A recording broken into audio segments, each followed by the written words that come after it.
On the 11th of May, 1979, a 66-year-old woman died in a suite at the Beverly Wilshire Hotel in Los Angeles. Next to her were half-empty glasses of Coca-Cola and stacks of books that the people around her did not believe she still had the strength to read. Fewer than 12 people attended the funeral. The amount left in her bank account, depending on which source you trust, was somewhere around $3,500. Some people who knew her disputed the figure. Nobody argued the real number was significantly higher. Her name was Barbara Hutton. At 21, she had inherited roughly $50 million, 1/3 of the fortune built by the grandfather, who turned a 5-cent open shelf in Lancaster, Pennsylvania, into the largest retail empire in American history. She married 7 times, 2 princes, 1 count, 1 baron, 1 ambassador, 1 artist, and Cary Grant. 6 of those 7 men left richer than they arrived. Only 1 refused a settlement, returned every gift she had given him during the marriage, and never said a single unkind word about her in public. The press gave her a name when she was 18 years old. The poor little rich girl. At first it was mockery. By the end it had become something closer to an epitaph.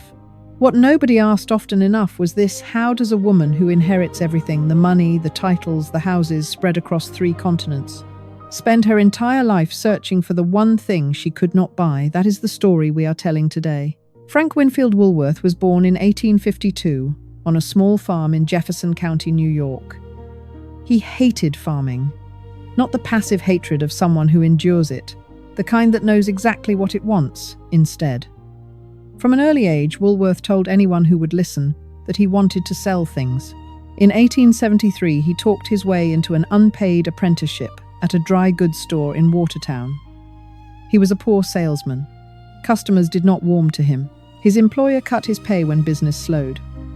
But he noticed something that every better salesman around him had missed. Merchandise was locked behind counters. Customers had to ask permission just to look. Woolworth thought that was backwards. He believed goods should sell themselves.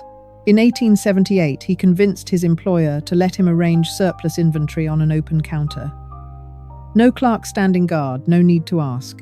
Everything priced at 5 cents. The items sold faster than anyone expected. Woolworth saw his future. He borrowed $300 and opened his own store in Utica in 1879. It failed within weeks. Most men would have stopped there. Woolworth did not. A few months later, he opened a second store in Lancaster, Pennsylvania, this time adding items at 10 cents. The Lancaster store succeeded, and it changed the history of American retail. The concept was almost insultingly simple. Fixed prices clearly marked open shelves. Anyone could browse goods purchased directly from manufacturers in bulk. Woolworth had no natural charm. He compensated with relentless control over every operational detail. By 1889, 12 stores. By 1900, 59 stores. By 1911, after merging with 4 rival chains, 596 stores across every state in the country. But Woolworth wanted more than retail dominance. He wanted a monument. The Metropolitan Life Insurance Company had recently finished a 700-foot tower on Madison Square, the tallest building in the world at the time. Woolworth, according to several accounts, had once been denied a loan by Metropolitan Life early in his career. He had not forgotten. He hired architect Cass Gilbert and told him to build 50 feet taller than the Metropolitan Tower. Gilbert delivered.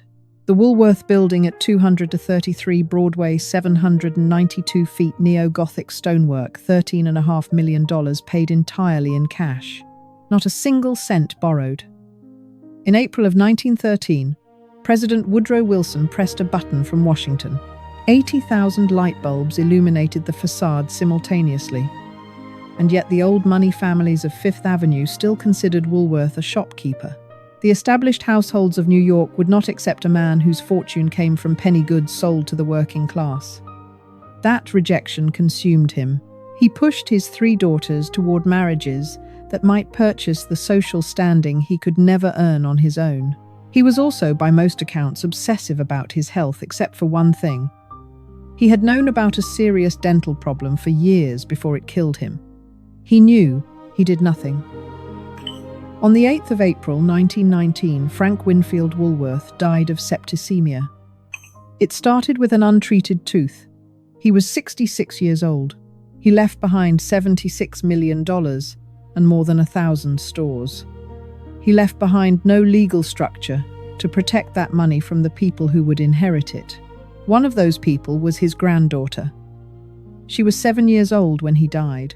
Edna Woolworth, Frank's second daughter, had married Franklin Laws Hutton, a partner at the brokerage firm E.F. Hutton and Company.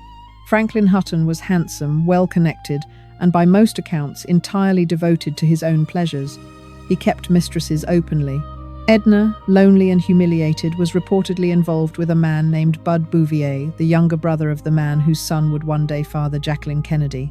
The household on the Upper East Side was one of wealth, silence, and mutual betrayal. Barbara was born on the 14th of November, 1912.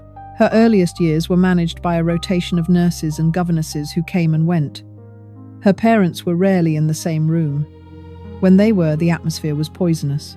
On the 2nd of May, 1917, Edna Woolworth Hutton died.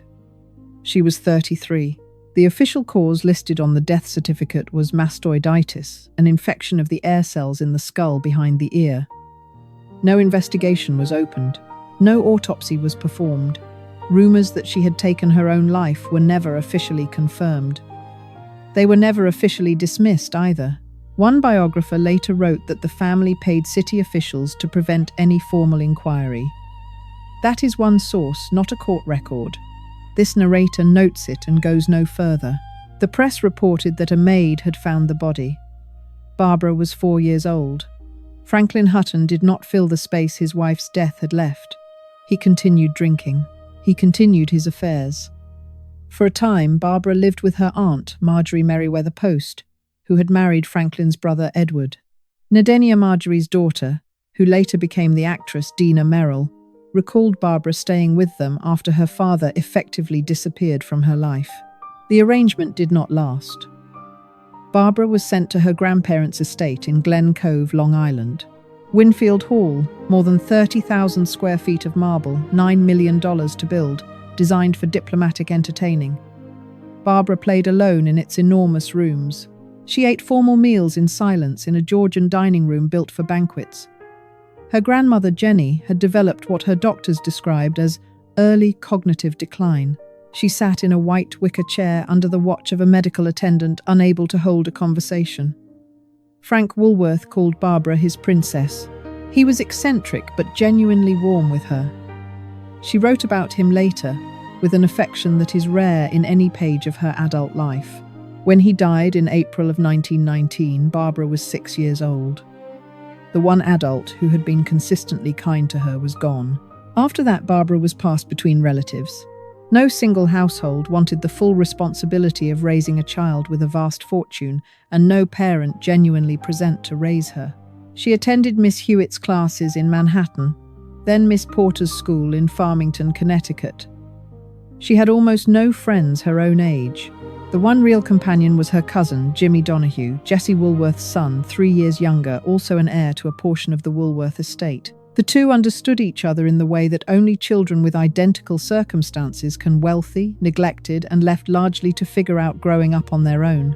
Jimmy would later become the most extravagant spender among all the Woolworth heirs. Lavish parties, a scandalous public involvement with the Duchess of Windsor, a life designed to fill silence with noise. He died in 1966, 51 years old, but we are not there yet. In November of 1930, Barbara turned 18. Her father organized a debutee ball at the Ritz-Carlton Hotel in New York. The cost was $60,000. 4 orchestras played through the night. 200 waiters served 1,000 7-course midnight suppers and 1,000 breakfasts. 2,000 bottles of champagne were opened. Maurice Chevalier, dressed as Santa Claus, greeted guests at the entrance. Rudy Vallee performed. Every guest left with a small case containing unmounted diamonds, emeralds, rubies, and sapphires. Outside the hotel, bread lines stretched around city blocks. This was 1930. 10 million Americans were out of work.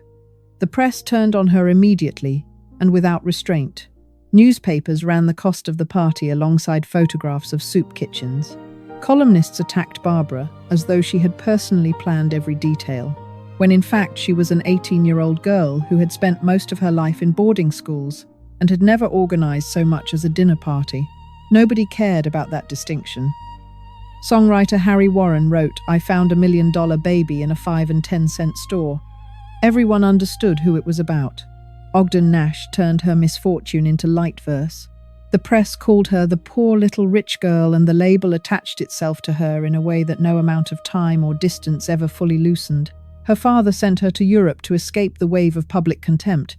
In a sense, she never really came back. What almost nobody registered at the time, and what even people who knew her rarely mentioned enough, was that Barbara Hutton wrote poetry. She had been composing verse since her school years. It was private work, quiet entirely, at odds with the public theatre her life had become. In 1934, she privately published a slim collection called The Enchanted. The author's name on the cover was Barbara Omani, not Hutton, not any name connected to Woolworth or to any of the men who would follow. She printed 200 copies. 200 copies. Not for sale. Given only to family and close friends. In 1957, a second collection, The Wayfarer. The same arrangement, the same small circle. In the meantime, her name appeared in the press hundreds of times a year. She almost never discussed the poems in interviews. No promotion, no explanation. The pen name on that first collection, Omani, remains unexplained in the documents she left behind. Where it came from, what it meant to her, whether it meant anything at all, the record does not say. 200 copies. She printed 200 copies and gave them away, not because she was modest, not entirely, but because those poems were the one thing in her life that was never designed to be looked at. The tabloids had their headline ready before the wedding invitations were sent. When rumours spread in 1942 that Barbara Hutton was involved with Cary Grant, the gossip columns fused their names into a single phrase, Cash and Cary. It implied exactly what you would expect it to imply, a wealthy woman and a man who knew how to position himself near wealth. The joke had the story completely wrong.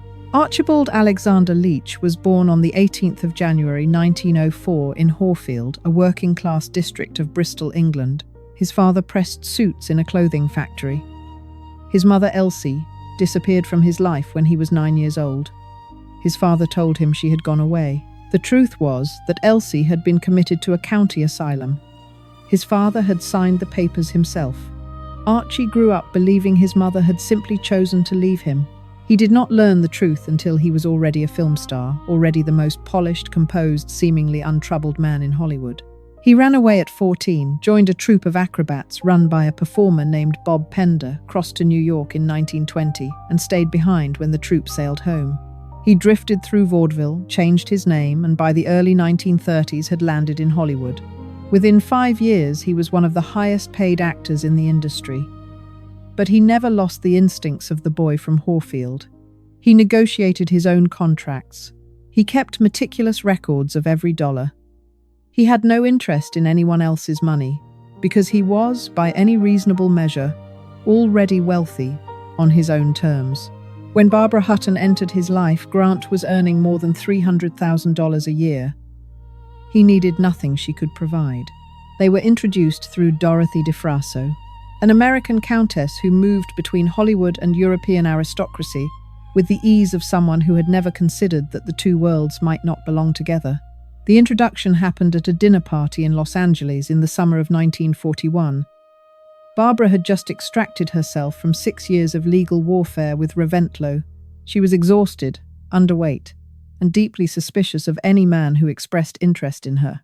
She had learned by then to read the specific quality of attention that men with financial ambitions directed at her.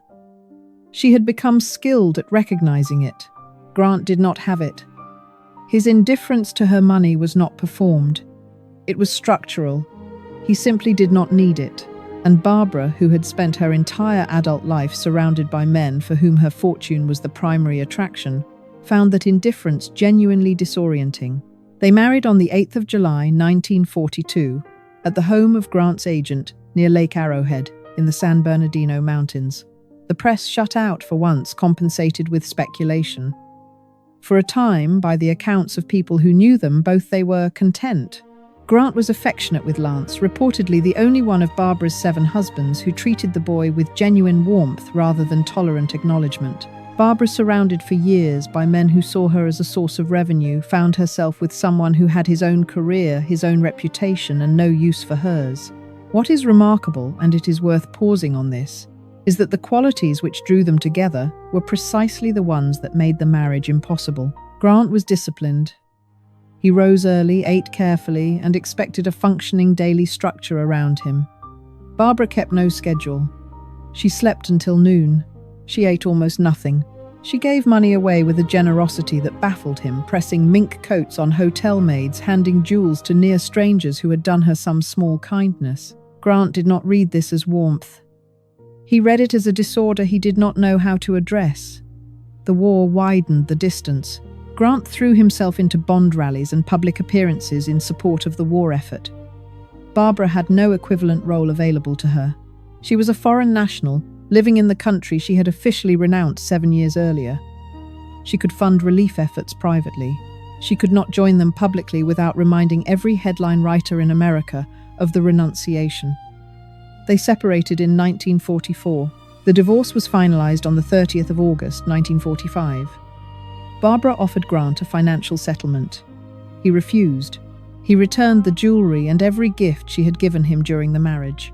When reporters asked him about the divorce, he said only that he wished her well. She never said a word against him either. Not once. Not in any interview. Not in any letter that has since been made public. Of 7 husbands, Cary Grant was the only one who left Barbara Hutton no poorer than he found her. The tabloid name implied a transaction. The reality was its opposite. One thing this narrator keeps returning to and cannot fully explain: Grant spent decades not knowing his mother was alive. He believed she had chosen to abandon him. Barbara spent decades unable to trust that anyone who stayed was staying for the right reason. Whether that parallel means anything is not something the record can answer. It is simply there.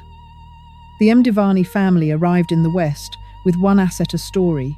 Their father, General Cary Mdivani, had served in the court of the Russian Tsar before the revolution forced the family out of Georgia in 1921. 5 children, 3 brothers and 2 sisters, fled first to France and then toward America and the circles of money and celebrity that surrounded it. In Georgia, they had held a rank of minor untitled nobility.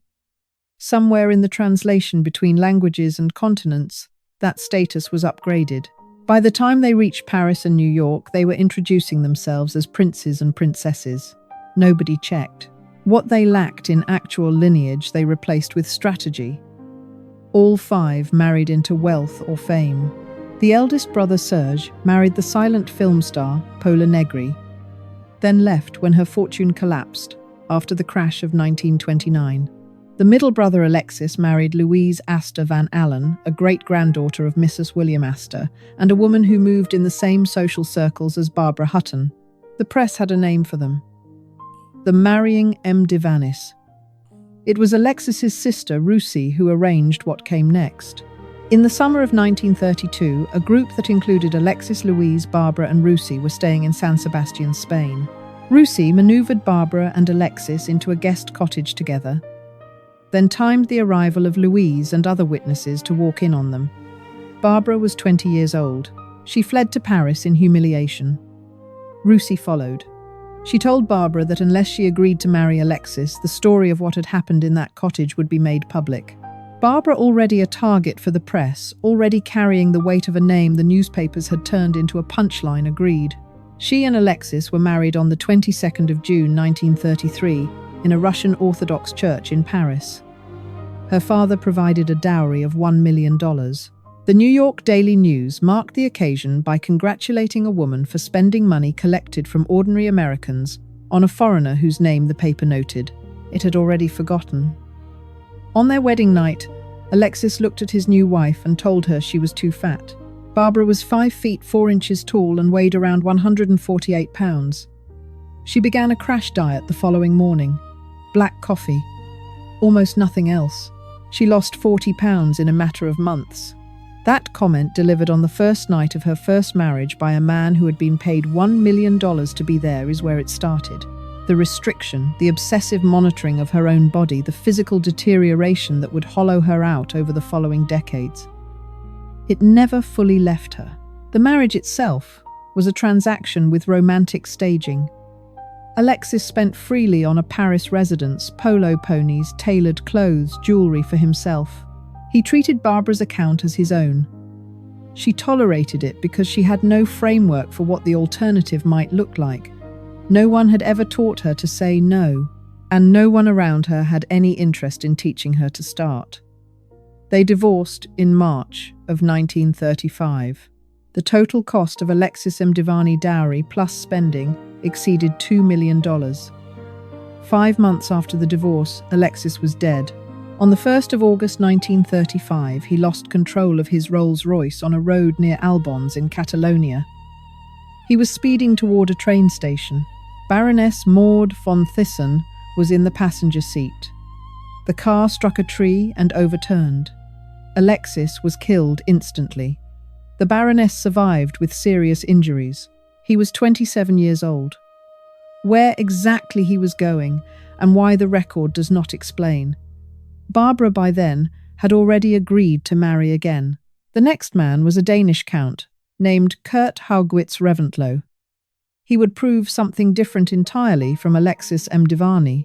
Alexis had been a parasite, charming, calculating, interested in money. Reventlow was not charming. He was not primarily interested in money, though he took plenty of it. What Reventlow was interested in was control. And by the time Barbara understood the difference, she was already inside it. By some accounts, Barbara married Kurt Haugwitz Reventlow the day after her divorce from Alexis Mdivani was finalized. By others, it was within the week. Either way, she was 22 years old and already on her second husband. She had transferred $1.5 million to Reventlow before the ceremony. Some of the people close to her at the time described this as a gift. Others were more direct about what it actually was. What followed almost immediately was a pattern that Barbara had not encountered before and did not know how to name. Reventlow was physically violent. The abuse was documented at least one hospitalization police records in London, noting threats of bodily harm. A separate record of him threatening to shoot a man connected to Barbara's circle.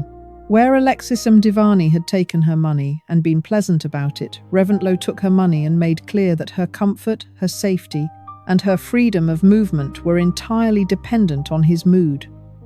She stayed. This is the part of Barbara Hutton's story that is easiest to judge from the outside and most difficult to actually understand from within it. A woman with $50 million and access to every legal resource available to her in 3 countries stayed in a marriage with a man who put her in the hospital. The explanation that holds up the one that traces back to a 4-year-old child and a morning in 1917 is not a simple one. But it is the only explanation that accounts for the full pattern. She had never been taught that she was allowed to leave. Lance Reventlow was born on the 24th of February 1936 in London. The press called him the richest baby in the world. Barbara nearly died during the delivery.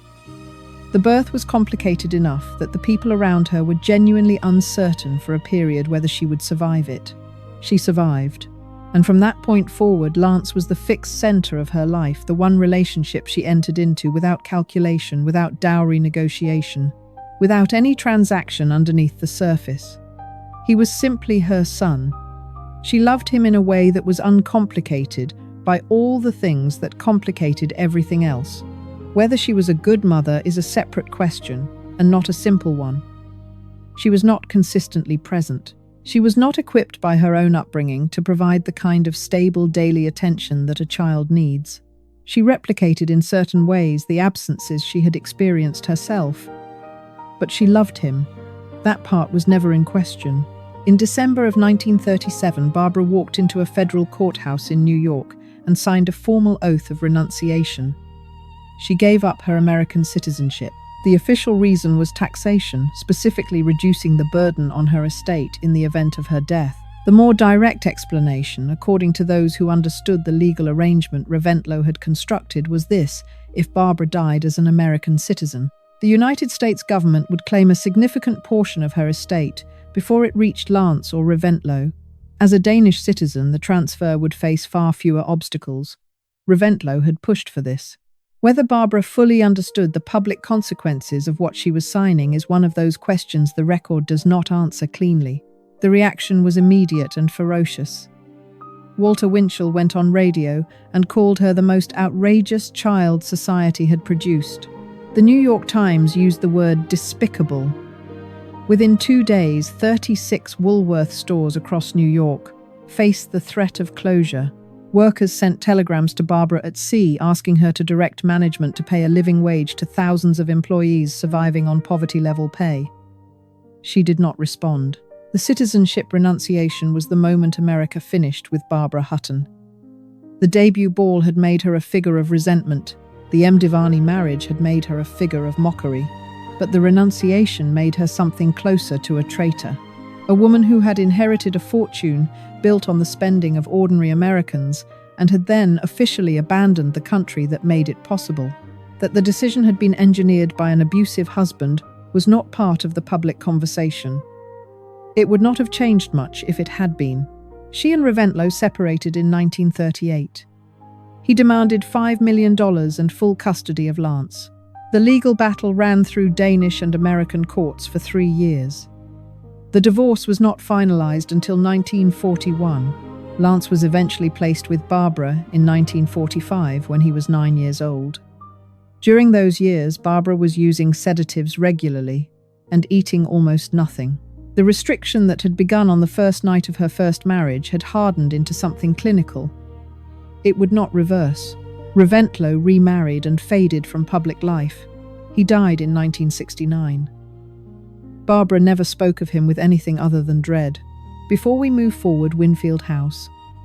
In 1936, Barbara and Reventlow purchased a 12-acre site inside Regent's Park in London and built a house on it.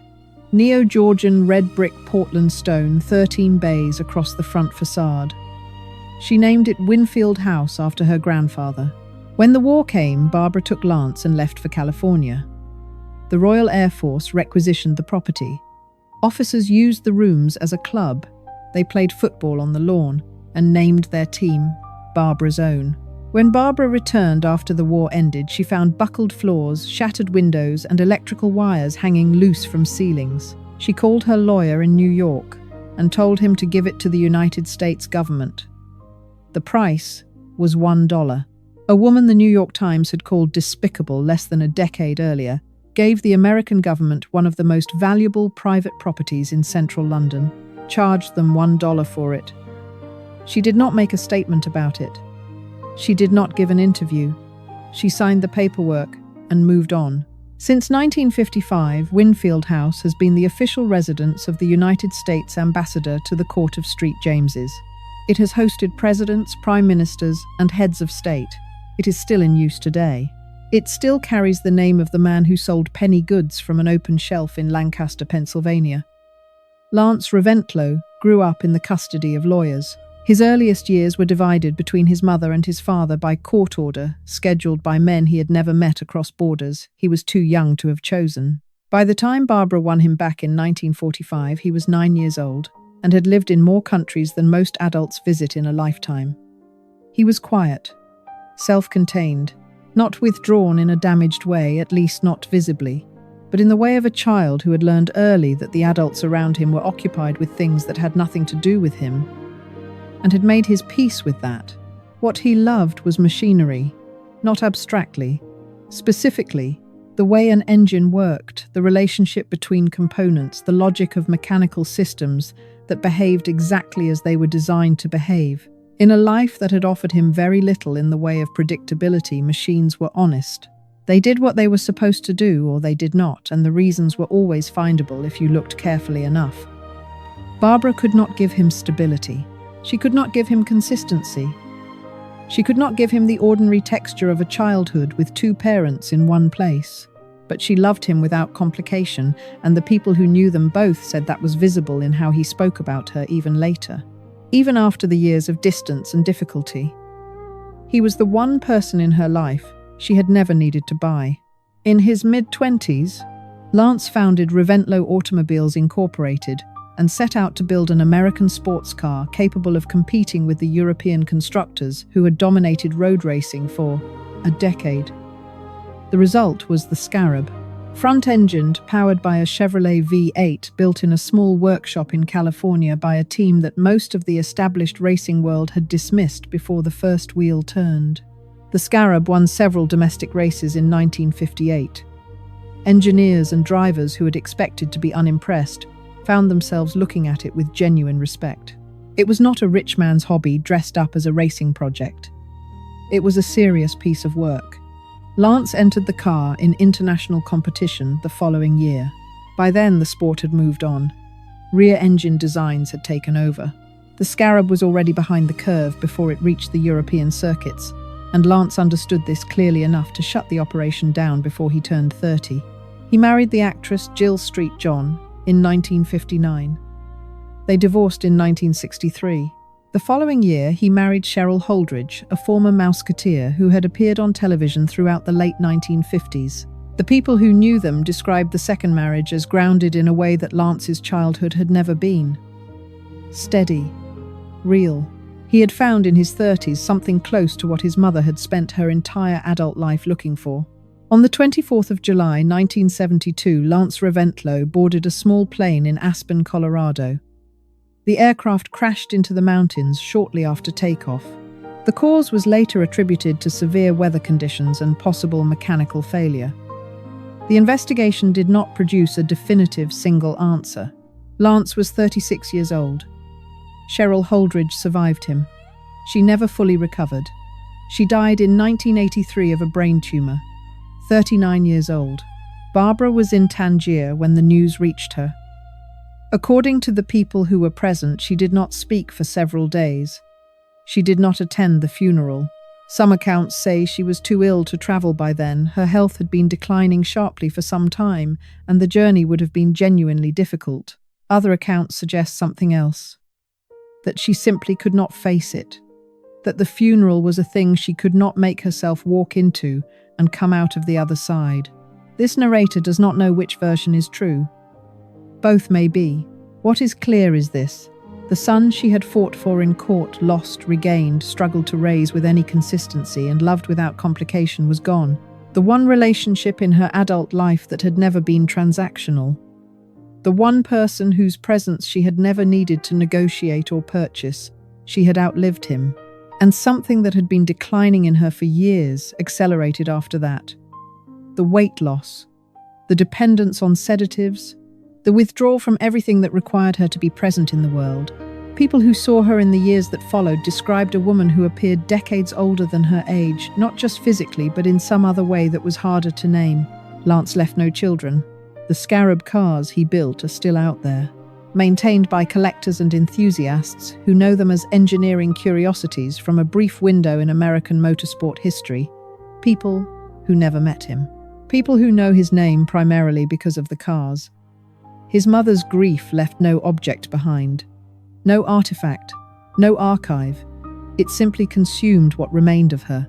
One more thing and then we move on. In the records from those years, there is a detail about Barbara in Tangier that this narrator has not been able to fully place. During the period after Lance's death, she reportedly kept to her rooms for stretches of days at a time. The staff brought food she did not eat. She had books she may or may not have been reading. And somewhere in those accounts, there is a mention of music being played outside her door. Not for her, exactly. Not directed at her. Just present. As though whoever arranged it understood that silence was the wrong environment, but that nothing more direct would be welcomed. Whether that helped, the record does not say. Tangier sits at the northwestern tip of Africa, 14 miles across the strait from Spain. Between 1923 and 1956, the city operated under international administration. No single country controlled it. The result was a place with minimal oversight, almost no functioning bureaucracy, and a population that included currency traders, smugglers, writers, diplomats, and anyone else who had a reason to exist outside the normal lines of jurisdiction. Paul Bowles arrived in 1947 and never left. William Burroughs came a few years later. For anyone with money, and a need to be left alone, Tangier was as close to ideal as the post-war world offered. Barbara understood this immediately. She bought a house in the Kasbah, the old fortified quarter, on the highest ground above the harbour. Then she bought the house beside it, then another. Over time, she merged them into a single compound known as Sidi Hosni. Reportedly 60 rooms climbing the hillside through a maze of tiled courtyards, narrow staircases, and rooftop terraces with views across the strait to the Spanish coast. She filled the rooms with silk carpets, antique screens, jade carvings and furniture carried up through the Kasbah's medieval lanes by teams of porters. The entrance from the street was modest. Inside the scale was something else entirely. She hosted dinners for 40 guests in rooms lit entirely by candles. Truman Capote visited and described it with a mixture of admiration and something he seemed unable to fully name. Cecil Beaton photographed her there, posed in a tiara at the entrance to one of the courtyards, looking regal and gaunt and entirely alone. Tangier gave Barbara something her marriages had not managed to provide. Nobody there required anything of her, except payment, which she was glad to give. The locals accepted her generosity without the commentary that had followed her everywhere else. She paid for neighborhood festivals, distributed food during religious holidays, funded a small medical clinic. Children followed her through the streets. She employed dozens of local staff and paid them well above the local standard. Whether this was kindness or the compulsive need to be needed that had defined her entire adult life, nobody around her examined that question too carefully. Over roughly 3 decades, Barbara assembled one of the most significant private jewelry collections of the 20th century. She acquired pieces through Cartier Van Cleef and Arpels, and private dealers who specialized in items with royal provenance. The Vladimir tiara had belonged to Grand Duchess Vladimir of Russia, born Marie of Mecklenburg-Schwerin, one of the most formidable figures in the Romanov court. When the revolution came in 1917, a loyalist smuggled the piece out of the Vladimir Palace in a diplomatic bag. It passed through several hands before reaching Barbara 15 interlocking diamond circles, each suspending a pearl drop. She owned a strand of pearls with a claimed connection to Marie Antoinette. Historians have questioned the attribution, and this narrator does not claim to resolve that debate. She had Mughal emeralds, Burmese rubies, a jade collection that specialists considered among the finest in private hands. What drove the collecting was not vanity in any simple sense. Barbara showed little interest in being seen at the right events, wearing the right pieces. She wore major jewelry to small dinners or alone in hotel rooms. She gave stones away impulsively, a ring pressed into the hand of someone who had done her a small kindness, a brooch offered as a thank you for a bunch of flowers. She sought out objects that had belonged to women of extraordinary power. Romanov Grand Duchesses, Bourbon queens, Mughal empresses. A woman who had been mocked since 18 for inheriting a shopkeeper's fortune spent her adult life surrounding herself with objects that carried centuries of dynastic authority. Now here is the detail this narrator keeps returning to and will not explain. During the years in Tangier, Barbara reportedly hired a local woman to read Arabic poetry aloud to her in the evenings. The woman spoke no English. Barbara spoke no Arabic. Neither of them understood the language of the other. Barbara apparently found this arrangement comforting. This narrator does not know what to do with that. It is simply the case. The Vladimir tiara had already passed to another owner by the time Barbara died. The rest of the collection was dispersed, sold, when she needed cash given away during the years of accelerating decline auctioned afterward. Pieces she had worn by candlelight in the Kasbah were catalogued and numbered and scattered across the collections of strangers. The objects outlasted everything else. They were indifferent to the life that had passed through them. Between 1947 and 1966, Barbara Hutton married 4 more times. Igor Trubetskoy was a Lithuanian-born painter of moderate talent and considerable good looks. They married in Switzerland in 1947. He was attentive at first, content to spend his days at the easel while Barbara managed the social calendar. He grew restless, took up motor racing, won the Targa Florio in Sicily in 1954, a genuine achievement, not a vanity project. By then, the marriage had been over for 3 years. They separated in 1951. Trubetskoy accepted a reported settlement and moved on without much drama in either direction. Porfirio Rubirosa was different in almost every respect. He was Dominican, darkly handsome, a former polo player and diplomat whose principal professional skill was the seduction of wealthy women. He had married the daughter of the Dominican dictator Trujillo, then the French actress Danielle Darrieux, then Doris Duke, the tobacco heiress, who gave him a reported $1 million and a string of polo ponies when the marriage ended. Rubirosa treated his own reputation as a credential. He did not hide what he was. He had no reason to. It kept working. He and Barbara married on the 30th of December 1953. She wore a black dress. She weighed, by some accounts, barely 90 pounds. The financial terms had already been settled before the ceremony: a coffee plantation, a stable of polo ponies, a converted bomber aircraft, and cash gifts estimated at somewhere between $2 and $3 million. The marriage lasted 53 days. Some sources say 73. The difference does not materially change the story. Here is the thing about Rubirosa that this narrator finds genuinely difficult to move past. Barbara had watched him do exactly this to Doris Duke. She had seen the reports. She knew the architecture of what he did and how it ended. She was not naive about what she was walking into. One person who knew her during that period said Barbara did not marry Rubirosa because she believed he loved her. She married him because she was tired of pretending the next one might be different. That is not a small thing to admit. Even to one person in private, Gottfried von Cramm was different from all of them. A former tennis champion who had reached the Wimbledon final twice in the 1930s. A genuine athlete, not a title or a reputation borrowed from a previous century. During the war, he had been imprisoned in Germany, convicted under laws that criminalized homosexuality. After his release, he rebuilt his life with a composure that people who knew him found remarkable. He and Barbara married in 1955. He was kind to her, genuinely, consistently kind, something that was rarer in her life than any of the diamonds she collected.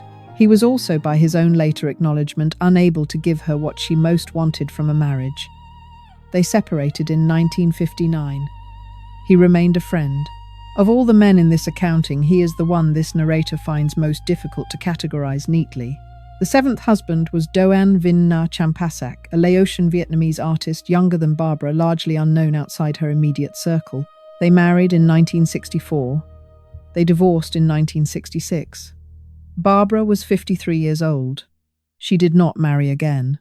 Rubirosa died in 1965. A car accident in Paris early morning on his way home from a celebration. He had just won a polo tournament. His fifth wife, a 20-year-old model, was not in the car. This narrator notes this and moves on. Frank Woolworth left 3 daughters. Helena, the eldest, married a businessman with no particular ambition beyond maintaining what he had inherited. Edna, the middle daughter, married Franklin Hutton and was dead at 33. Jessie, the youngest, married James Paul Donahue, a man of inherited means and limited purpose. Each daughter received a share of the estate. None of the 3 marriages produced a family equipped to do anything with what they had been given except spend it. The money moved outward with each generation and found no resistance. There were no binding trusts designed to preserve the principal. No conditions requiring heirs to demonstrate any capacity before gaining access.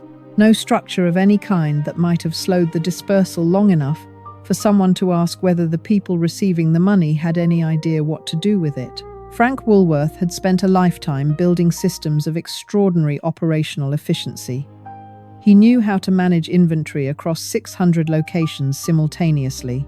He knew how to negotiate wholesale prices with manufacturers on 3 continents. He knew how to control costs down to the fraction of a cent. He applied none of that discipline to the fortune those systems created. The wealth passed to his daughters without conditions, and from them to grandchildren who had never been required to earn anything, understand anything, or demonstrate anything before the money arrived in their accounts. Jimmy Donahue, Jessie's son Barbara's closest childhood companion, the one person who had understood her from the beginning, burned through his share with a thoroughness that even Barbara's spending could not quite match. Lavish parties, a public entanglement with the Duchess of Windsor that scandalized what remained of their social world. A life that moved faster and faster until it simply stopped. He died in 1966, 51 years old. Alcohol and barbiturates. His death received little notice. By then, the Woolworth name had lost the weight it once carried. The company followed the family. F.W. Woolworth had dominated American retail for half a century. But by the 1970s, the five and dime model was finished. Discount chains with larger footprints and lower prices had taken the customers Woolworth once owned. The stores that had funded a skyscraper and a dynasty were closing one by one. In 1997, the company shut its remaining 400 American and Canadian locations. The brand that had been synonymous with affordable goods for 3 generations disappeared from the American streetscape. The corporation survived by pivoting to its athletic footwear subsidiary. It eventually rebranded as Foot Locker. The Woolworth building still stands at 233 Broadway. It is a condominium now. Apartments on the upper floors sell for tens of millions of dollars. The neo-Gothic lobby, marble walls, mosaic ceilings, the ornate ironwork that Frank Woolworth paid for in cash is maintained as a landmark. Architecture students study it. Tourists photograph it. The name above the door belongs to a company that no longer exists in any form its founder would recognize. Lance Reventlow left no children. Barbara had outlived her only son. The line that ran from Frank Woolworth through Edna through Barbara ended there, not with a dramatic collapse, not with a single catastrophic decision, but with a plane going down in the mountains above Aspen on a summer morning in 1972. No heirs, no continuation, no one to pass anything to, even if there had been anything left to pass. Frank Woolworth built an empire on discipline and left it to people who had never been required to exercise any. That is not a moral. It is not a lesson. It is simply what happened when a man spent 40 years perfecting a system for accumulating wealth and approximately no time thinking about what the people who inherited it would do with it or what it would do to them. The system worked exactly as designed. Everything around it did not. In the early 1970s, Barbara Hutton applied to reclaim her American citizenship. The application was approved. The exact timeline is not entirely clear in the documents available, but at some point in those years, the renunciation she had signed in a federal courthouse in 1937, under pressure in a marriage she was trying to survive, was quietly reversed. There was no announcement, no press statement, no moment of public reconciliation with the country that had called her despicable. She simply became American again and did not remark on it. By then, her world had contracted to a single set of rooms. The Pierre in New York, the Ritz in Paris, and finally the Beverly Wilshire in Los Angeles, where she settled into a suite and rarely left. Someone answered when she called. Meals arrived without negotiation. The staff asked nothing of her beyond payment. After a lifetime of houses, Winfield Hall, C.D. Hosny, Winfield House residences in Paris and Venice and a dozen other cities, she had arrived at the end, at the simplest possible arrangement. A room, people who came when called, no obligations in either direction. Her weight had dropped to levels that alarmed everyone around her. She relied on a rotating staff of nurses and personal attendants who managed her medications and the logistics of a life that had narrowed almost completely. Dina Merrill, the woman who had known her since childhood, who had been one of the few constants across 5 decades, was among the very few who continued to visit. Most of the people who had surrounded Barbara during the years of spending were gone. Some had died. Others had simply stopped coming once there was nothing left to come for. She still read. At least, there were always books. Whether she read them or simply needed them, present the way some people need music in a room, even when they are not listening, is not something anyone who was there could say with certainty. On the 11th of May, 1979, Barbara Hutton died. She was 66 years old, the same age Frank Woolworth had been when he died 60 years earlier of a tooth he had refused to have treated. She was buried at Woodlawn Cemetery in the Bronx, in the family mausoleum, near the grandfather who had called her his princess and died before she turned 7. Fewer than 12 people attended. Cliff Robertson, the actor, read one of her poems aloud at the graveside. 200 copies. Printed in 1934, given only to people she trusted, which was never very many. The poem he read was not reported widely. The title was not widely circulated. What he said about it afterward, if anything, did not make the papers. Barbara Hutton wrote things she never intended for the world to read. At the end, at a graveside, with fewer than 12 people present, one of those things was finally read aloud. She was not there to hear whether anyone understood it.